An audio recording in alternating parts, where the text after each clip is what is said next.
Salut, c'est le Gremlins. Et aujourd'hui, on va parler un petit peu de Netflix and Chill.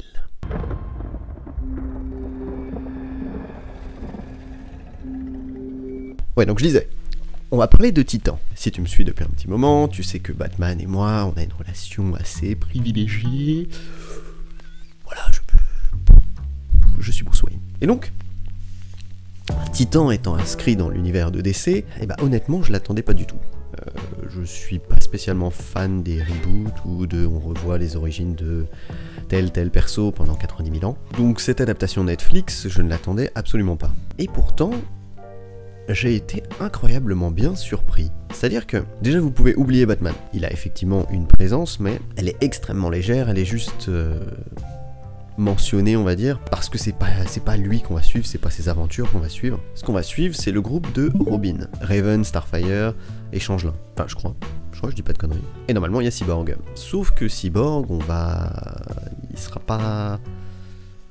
Pareil, il sera présent, mais il sera pas dans le groupe, c'est un peu particulier. Bon, je me suis dit, ok, pourquoi pas, on va voir ce que ça donne. Et en fait, ce qui m'a énormément plu dans cette adaptation, c'est extrêmement noir, c'est extrêmement violent.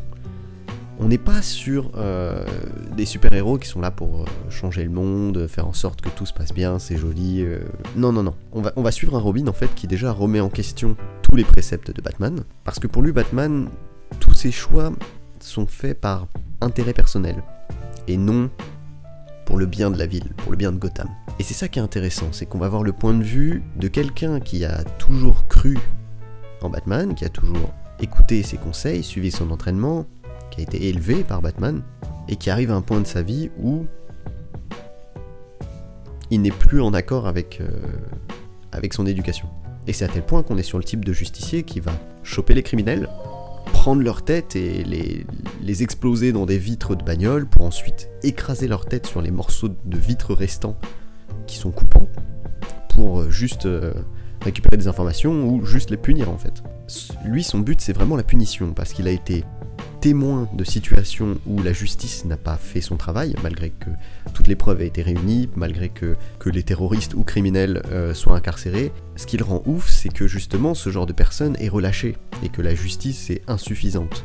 Donc il va suivre les préceptes de Batman pour amener ces gens en justice, mais si ces personnes passent entre les mailles du filet pour X ou Y raison, il va finir le travail. Et c'est ça qui est intéressant. Alors évidemment, tout n'est pas centré uniquement sur Robin, même si c'est un conflit personnel qui va trimballer tout au long de la saison, elle est plutôt centrée sur Raven. Raven qui a du coup une espèce d'entité démoniaque incarcérée à l'intérieur d'elle, qui est définie comme étant des ténèbres. Et ce que j'ai bien aimé dans son traitement, c'est que tout dans la réal, tout dans les plans, la manière dont c'est filmé, c'est un petit peu amené comme un peu comme un petit film d'horreur, un film d'horreur gentillet.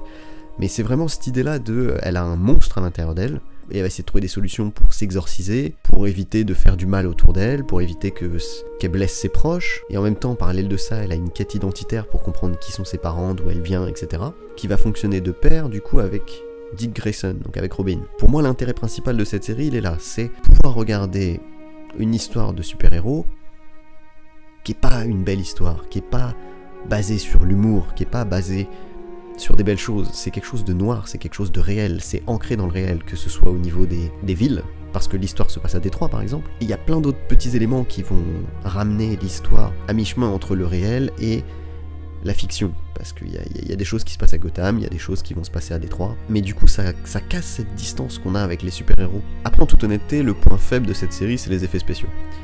Heureusement, il n'y en a pas énormément, mais ils sont dégueulasses. Le peu qu'il y a, ils sont vraiment dégueulasses. Quand c'est pas les effets spéciaux de Raven, eux pour le coup ils sont bien gérés. Le reste c'est moche, hein. Ça sort un petit peu de la série d'ailleurs. Mais moi cette série m'a convaincu, ne serait-ce que pour le dernier épisode. Je vais pas rentrer dans les détails pour pas vous spoiler. En fait, le passé de Robin implique Batman indirectement, et ce dernier épisode est très intéressant parce qu'on va être amené à voir des super-héros qui en ont marre en fait. On va voir des justiciers dont la patience a été usée et qui vont être confrontés à de nouveaux choix. Et c'est ça qui est intéressant, c'est ça qui est nouveau, c'est ça qu'on a envie de voir. Toute la saison 1 a l'air d'être une grosse introduction, la saison 2 a déjà été annoncée, donc je pense qu'elle ne verra pas le jour avant un bout de temps, mais je vous encourage sincèrement à vous mater cette série, parce que pour le coup elle est vraiment bien foutue.